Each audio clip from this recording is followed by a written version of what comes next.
Olá, eu sou o Ronaldo, pastor aqui na comunidade Mishpahat Adonai, e quero ministrar hoje, conduzir você a um estudo hoje muito importante, muito interessante, falando de Yeshua, falando das suas leis. Mas antes eu quero pedir para você se inscrever no nosso canal, ativar as notificações e acompanhar todos os nossos vídeos que estaremos postando com frequência. Vamos lá. Eu aprendi que sempre que nós estivermos diante de pessoas importantes, nós precisamos fazer perguntas importantes.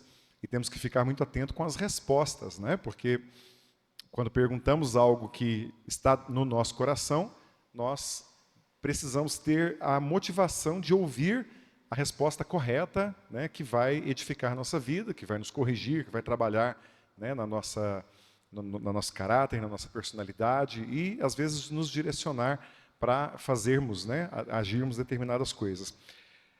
E há um relato muito importante, muito interessante, no livro de Marcos, no Marcos 12, a partir do 28. Na verdade, em toda a Bíblia, né, todo o Novo Testamento, a Brit Hadashah, há pessoas que encontram com Yeshua e fazem para ele perguntas. Perguntas, algumas capciosas, algumas que tentam colocá-lo, né, no meio de situações embaraçosas, e todas elas ele responde muito bem. E aqui é um escriba que, após ter ouvido um debate, após ter ouvido uma dessas situações, vendo, o texto narra que Yeshua havia respondido bem, lhe faz uma pergunta muito interessante. O que ele pergunta? Mestre, qual é o principal dos mandamentos? Qual é o primeiro dos mandamentos? Seria primeiro no sentido de mais importante, mais nobre, né? E essa é uma pergunta muito importante. É uma pergunta fundamental, porque saber da boca do próprio Messias qual é o principal dos mandamentos, qual é o maior dos mandamentos, é algo que vai nortear toda a nossa vida. Só que essa resposta, ela não foi uma resposta simples de ser compreendida para quem não estava envolto naquele contexto. Então, religiosos, judeus, estudiosos, pessoas, ele que era um escriba, né, uma pessoa que tinha familiaridade com a palavra, conseguiu discernir o que Yeshua estava respondendo. Mas hoje nós estamos aqui há mais de 2000 anos distantes dessa mensagem, e se fizermos uma leitura mais superficial, né, no primeiro nível de interpretação, talvez nós tenhamos mais dificuldades de entendê-la. Então ele pergunta, mestre, Senhor, qual é o primeiro de todos os mandamentos? E Yeshua lhe respondeu, o primeiro de todos os mandamentos, o principal dos mandamentos é: ouve Israel, o Senhor nosso Deus é o único Senhor. Amarás, pois, ao Senhor teu Deus de todo o teu coração, de toda a tua alma, de todo o teu entendimento e de todas as tuas forças. E ele reforça, este é o primeiro mandamento. E é muito interessante entender que na língua hebraica, ouvir não é simplesmente escutar com o ouvido. Ouvir na língua hebraica fala de escutar e obedecer. Escutar, entender e obedecer, colocar em prática. Por exemplo, quando Deus estava entregando os 10 mandamentos para o povo no Monte Sinai, nós vamos celebrar daqui a alguns dias a festa de Shavuot, que vai falar sobre esse marco. O povo se volta para Moisés e diz, obedeceremos e ouviremos. Ouviremos depois e obedecer primeiro. Por quê? Porque o verbo ouvir não é simplesmente escutar, mas diz respeito a obedecer. Então, quando ele fala, ouve Israel, obedece, conhece e entende, ame ao Senhor teu Deus de todo o teu coração, alma, entendimento e forças, o que Yeshua estava falando? Para que a vida de um ser humano fosse totalmente entregue a Deus, totalmente entregue aos seus caminhos. Só que aqui tem coisas muito interessantes. Primeiro, da onde que ele tirou essa resposta? Lembra que quando Yeshua estava pregando, não havia escritos, os escritos que nós conhecemos hoje como Brit Hadashah, a Nova Aliança, ou o Novo Testamento. O que eles tinham ali acesso era a Torá, os 5 primeiros livros da Bíblia, que nós conhecemos como Pentateuco. Eles tinham todos os profetas, Zacarias, Jeremias, Isaías, e eles tinham os escritos sagrados, os salmos, os provérbios, os cantares. Então, da onde que Yeshua tira essa resposta? Ele tira da Torá, ele tira de Deuteronômio 6, que fala exatamente isso, Shema Israel, Adonai Eloheinu, Adonai Echad. Ouve, ó Israel, o Senhor nosso Deus, o Senhor é um. E no meio desse texto, diz o seguinte: e estas palavras, o próprio Deus falando para o povo, estas palavras que hoje te ordeno estarão no teu coração e as ensinarás aos teus filhos e delas falarás.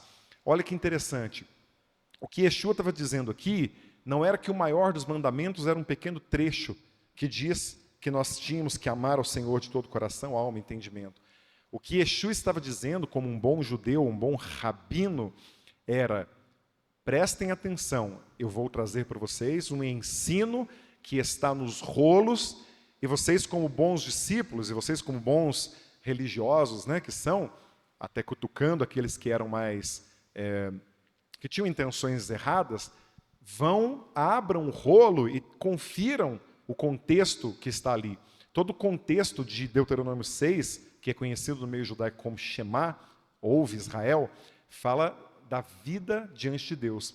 E diz: essas palavras que hoje eu te ordeno, guardem, ensine aos seus filhos. Mas que palavras então são essas? Hoje a gente ouve falar de leis, de mandamentos, e às vezes soa de uma forma assim, no meio da igreja, um tanto quanto antiquado para as pessoas, né? Eu já ouvi pessoas me abordarem e falarem: não, Ronaldo, Jesus aboliu as leis, não existem mais leis, o que nós temos que viver hoje são os mandamentos de Jesus. E aí eu fico me perguntando, os mandamentos de Jesus são mandamentos diferentes daqueles que estavam ordenados, escritos na palavra, que estavam pré-definidos para que o povo de Deus pudesse viver? Eu acredito que não. Primeiro, quando o próprio Messias responde qual é o principal dos mandamentos, ele não cria um mandamento novo, ele não cria uma estrutura nova de fé, além daquilo que já estava posto, além daquilo que já estava escrito em Deuteronômio. E ele continua. Então é interessante que em João 14, quando Yeshua está falando ali de várias coisas extremamente importantes, ele diz: na verdade vos digo que aquele que acredita em mim também fará as obras que eu faço. Então nós temos um modelo, uma referência para fazer boas obras, como nós vamos viver. E ainda as fará maiores do que essas que nós, né, o que eles viram naquela época, porque eu vou para o meu Pai. Então ele deixou para nós uma estratégia: vocês crerão em mim e farão obras maiores. Mas então tem uma chave muito interessante que Yeshua diz: e tudo quanto pedires em meu nome eu farei, para que o Pai seja glorificado no Filho. E se pedires alguma coisa em meu nome, eu farei. Olha que lindo. Ele nos abre uma oportunidade de que, para que a nossa oração, ela não seja simplesmente ouvida, mas dentro daquele mesmo princípio do Shema, que ele ouça e nos atenda.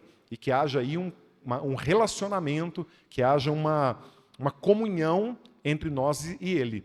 Então, tudo que pedirmos a ele, né, no seu nome, ele fará. Pedindo ao Pai, em meu nome, eu farei. Só que não é tão simples assim. Porque em seguida ele vai trazer o que é a marca, a convicção daqueles que o amam, daqueles que creem nele, naqueles que estão nele e farão obras maiores do que as dele. Eu fico me perguntando por que nós não estamos vendo tantas obras quanto as que Yeshua fez, e obras maiores, tantas obras quanto os discípulos fizeram, e fizeram obras maiores. E Yeshua em seguida ele fala: se vocês me amam, se me amais, guardai os meus mandamentos. Então, nós temos que provar para o Senhor que nós o amamos. E como que nós o amamos? Guardando os seus mandamentos. Ele já deu uma dica antes, falando: o primeiro dos mandamentos é ouvir ao Senhor, ouvir o quê? As palavras que ele ordena, e viver guardando-as de todo o coração, viver amando a Deus de todo o coração. E aí ele reforça aqui em seguida: se vocês me amam, vocês vão guardar os meus mandamentos. Calma que eu vou explicar um pouquinho mais sobre isso. Eu rogarei ao Pai, ele vos dará outro consolador para que fique convosco para sempre, o Espírito da verdade, que o mundo não pode receber, porque não o vê, não o conhece, mas vós o conheceis, porque habita convosco e estará em vós. após nós demonstrarmos o nosso amor ao Senhor, guardando os mandamentos, ele diz que vai enviar o Espírito dele para habitar em nós e nos convencer e nos conduzir na verdade. E olha como que ele completa. Aquele que tem os meus mandamentos e os guarda é o que me ama. Porque olha que interessante, todo mundo tem uma Bíblia em casa. Todo mundo, quando eu digo todo mundo, a maior parte, a grande maior parte das pessoas no planeta tem acesso à palavra. Talvez não a tenha em papel, mas a tem na internet. As igrejas perseguidas talvez não a tenham na totalidade, mas tem uma página, compartilham entre si. E a Bíblia diz que essa mensagem, essas boas novas, chegará, ou chegaria, já está chegando a todos os confins da terra. Então, ter o mandamento, ter a palavra, é insuficiente. O que ele pede? Guarde. Quando nós guardamos, nós demonstramos a Ele o amor. E aquele que me ama, guardando os mandamentos, será amado pelo meu Pai. Eu o amarei e me manifestarei a Ele. Olha que interessante. Quando que Yeshua se manifesta a nós? Quando que Ele vem a nós? É quando nós cantamos bonito? É quando nós temos uma grande igreja repleta de equipamentos? É quando nós nos esforçamos para fazer alguma coisa por Ele, física ou por obras? Ele se manifesta quando nós demonstramos o nosso amor a Ele através da guarda dos mandamentos. Mas tem mais um pouquinho. Em João 13, ele fala, um novo mandamento vos dou. Um pouquinho antes. Que vos ameis uns aos outros como eu vos amei a vós. Então aqui pronto. Agora nós estamos entendendo qual é o mandamento de Yeshua. Está vendo? As pessoas me dizem. Ele não deu um mandamento novo? Não é um mandamento diferente daquele mandamento que era da antiga aliança? E ele fala, um novo mandamento vos dou. Que vos ameis uns aos outros como eu vos amei a vós. Que também vós uns aos outros vos ameis. Nisto todos conhecerão que vocês são os meus discípulos, se vos amardes uns aos outros. Pronto, está aí o novo mandamento. Esse mandamento está em Levítico 19, 18. Os mandamentos de Yeshua são mandamentos retirados da Torá, apontando para a Torá, na verdade. Levítico 19, 18. Não te vingarás, nem guardarás ira contra os filhos do teu povo, mas amarás ao teu próximo como a ti mesmo. Eu sou o Senhor. Amar ao próximo como a ti mesmo já era um mandamento da lei do Senhor, lá da Torá em Levítico.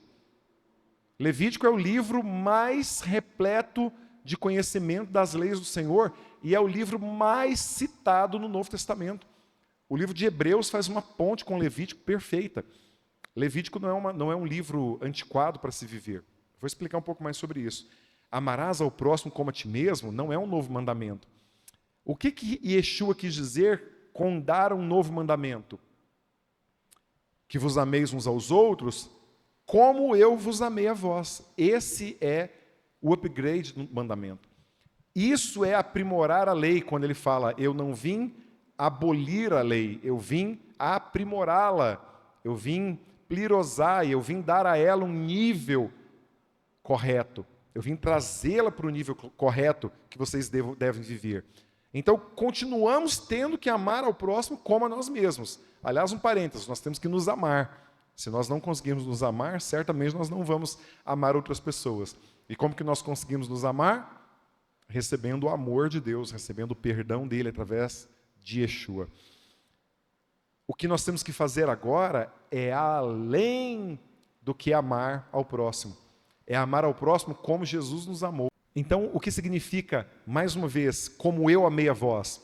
Além dele ter vivido em plena santidade, e ele disse para nós que nós podemos viver em santidade, quando nós nos santificamos, nós fazemos como Yeshua fez por nós.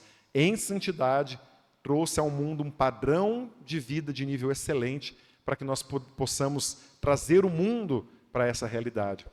E ele morreu por nós. Nós vamos ter que morrer pelos outros? Não é mais preciso. Nós não precisamos mais. Não existe mais sacrifícios que possam fazer algo pela salvação dos outros, porque o sacrifício dele foi pleno, foi perfeito, único, exclusivo. Mas o que nós temos que fazer é ainda que sejamos tentados a pecar, nós devemos resistir até a morte, porque essa é a mensagem da palavra. Resista ao pecado até a morte, para que o sacrifício de Cristo seja efetivo sobre a sua vida.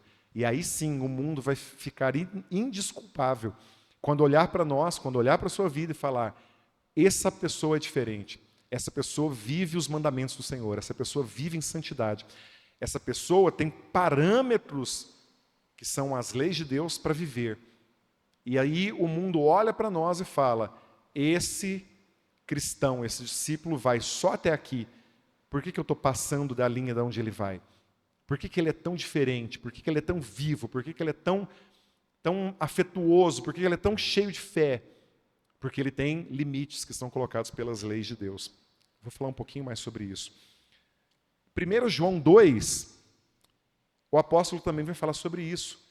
Nisso sabemos que nós conhecemos a Deus, se guardamos os seus mandamentos. Falando, né, do caminho, a verdade e a vida.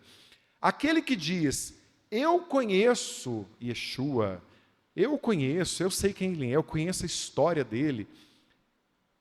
Aquele que diz eu conheço e não guarda os seus mandamentos é mentiroso, e nele não está a verdade. Olha que confronto. Você já percebeu que a Bíblia pode estar alertando que você está mentindo? Porque aquele que ama o Senhor, o próprio Yeshua disse, e o apóstolo aqui em 1 João repete: aquele que conhece, guarda os mandamentos. Se não guarda, é mentiroso e nele não está a verdade. Mas qualquer que guarda a sua palavra, o amor de Deus está verdadeiramente nele, aperfeiçoado, que foi o que eu acabei de falar. O amor de Deus se aperfeiçoa, a santidade de Deus se aperfeiçoa. Como que nós podemos ser seres humanos tão falhos, aperfeiçoados? Porque nós temos leis, mandamentos, estatutos, ordenanças que moldam a nossa vida, que apontam o nosso pecado, que mostram o nosso erro e nos permitem santificar, e nos permitem cada vez mais parecer com Yeshua. Nisto conhecemos que estamos nele, fazendo o quê? Guardando os seus mandamentos. Aquele que diz que nele está, também deve andar como ele andou, em santidade. Irmãos, não vos escrevo mandamento novo. Olha, o apóstolo falando a mesma coisa que Yeshua falou. Não vos escrevo mandamento novo, mas o mandamento antigo, que desde o princípio tivestes. Qual era o mandamento que eles tinham na mão ali? Gênesis, Êxodo, Levítico, Deuteronômio, Números, profetas, apontando para retornar ao caminho de Deus. Este mandamento antigo é a palavra que desde o princípio ouviste. Ele está fazendo uma analogia, ele está fazendo uma midrash com aquilo que Yeshua disse: eu não vos dou o novo mandamento. Ou, eu vos dou o novo mandamento, mas na verdade, é um mandamento antigo. Que guardem, que vivam, que andem em santidade. 1 João 2,3 continua: outra vez vos escrevo um mandamento novo, que é verdadeiro nele e em vós, porque vão passando as trevas e a verdadeira luz ilumina. O que é novo aqui? É que hoje nós temos a luz do Messias. Messias, Yeshua, foi o único homem. Talvez possa ter havido outros que se esforçaram, que se dedicaram, mas o único homem que conseguiu viver em plena santidade, que conseguiu guardar todos os mandamentos, e diz que ele é a luz do mundo. Aquele que diz que está nessa luz, mas odeia o seu irmão, ou seja, não guarda mandamentos, até agora está em trevas. Aquele que ama seu irmão está na luz, e nele não há escândalo. Mas aquele que odeia seu irmão está em trevas, e anda em trevas, e não sabe para onde deve ir, porque as trevas lhe cegaram os olhos. Aqui está falando de amar o irmão, perfeito. Talvez você esteja ouvindo aí e sentindo o quanto é difícil de liberar perdão para determinadas pessoas. Mas aqui fala que nós temos que andar em luz, libera perdão, ama as vidas. E em 1 João continua: outra vez vos escrevo um mandamento novo. E o que é novo que ele vai falar agora? É o mandamento ou a forma como nós enxergamos e vivemos esse mandamento?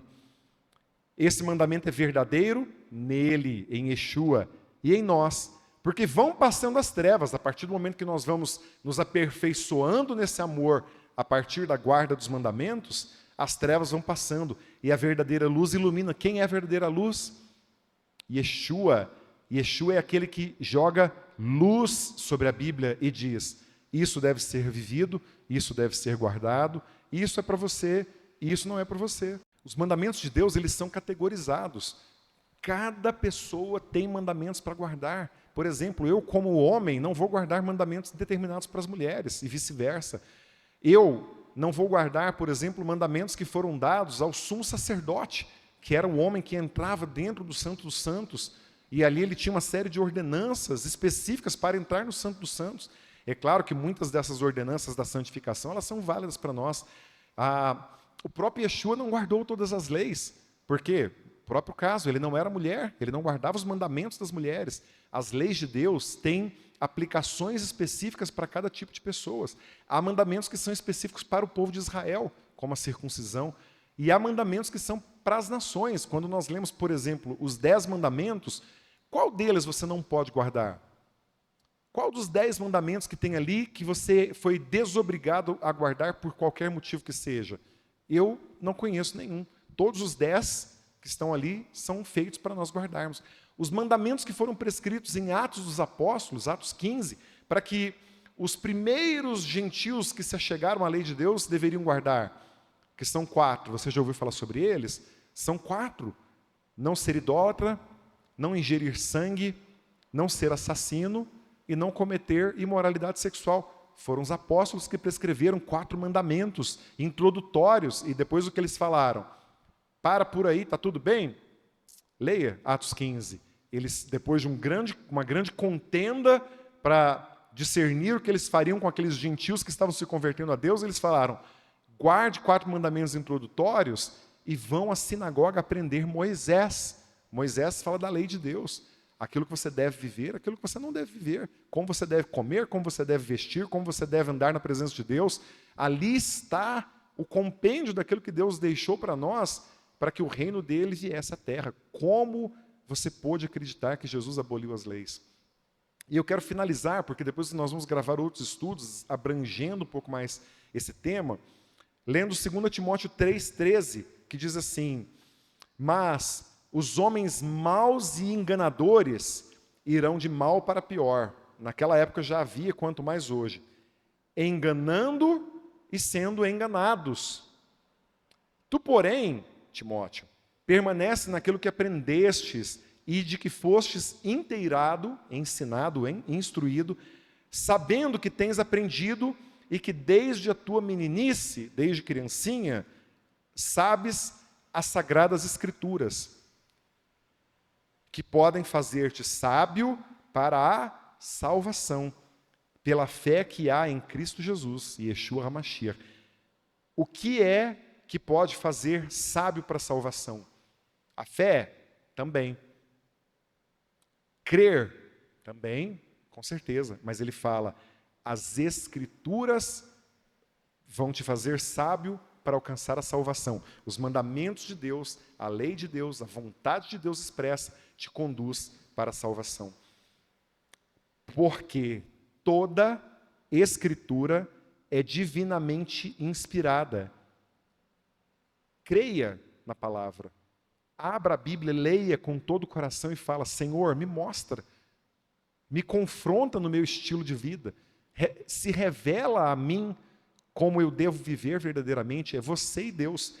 Toda a Escritura foi inspirada por Deus. E proveitosa para quê? Por que você tem uma Bíblia em casa? Só para conhecer a história do povo? Só para ser uma referência? Não. Ela vai te ensinar, te redaguir, te corrigir, te instruir em justiça e te tornar perfeito, para que o homem de Deus, a mulher de Deus, seja perfeito e perfeitamente instruído para viver tocando harpa com os anjos. Não, para viver toda boa obra, tudo aquilo que você vai fazer nessa terra enquanto filho de Deus. Como filho de Deus, nós temos obras para viver. E é a palavra, a Escritura, que vai te guiar, que vai te nortear, que vai te instruir, que vai te moldar, que vai te alinhar, que vai te mostrar onde você está certo, que vai te mostrar onde você está errado. E muito, muito mais você tem que preocupar do que simplesmente as coisas que você tem que abandonar. Você tem que se preocupar em olhar na face do Messias. Daqui a pouco tempo nós vamos estar face a face com ele e falar: eu te amei, eu ouvi de toda a minha alma, com todo o meu ser, com todo o meu corpo, com todas as minhas forças, porque eu sabia que guardando a tua palavra, verbo vivo, tu me conduzes até o Pai. Eu estou aqui hoje, lá naquele dia, diante do Messias. Eu estou aqui hoje porque tu me ensinaste a guardar a tua palavra e me permitiste estar aqui hoje, diante do Pai, vivendo a eternidade contigo, junto contigo. E eu quero te dar uma sugestão para finalizar essa primeira parte desse estudo. Leia o Salmo 119, o maior salmo da Bíblia, e veja como que Davi era apaixonado pela lei de Deus. Aquela descrição que Davi fala da lei de Deus é como eu quero que você viva a lei de Deus. É como eu quero que você entenda a lei de Deus. Que não é um fardo, que não é um jugo, que não é um peso, que não é uma punição, mas que é algo que te dá acesso, como diz em 2 Timóteo 3, para ser instruído em justiça e tornar-se sábio para adquirir a salvação. Shalom.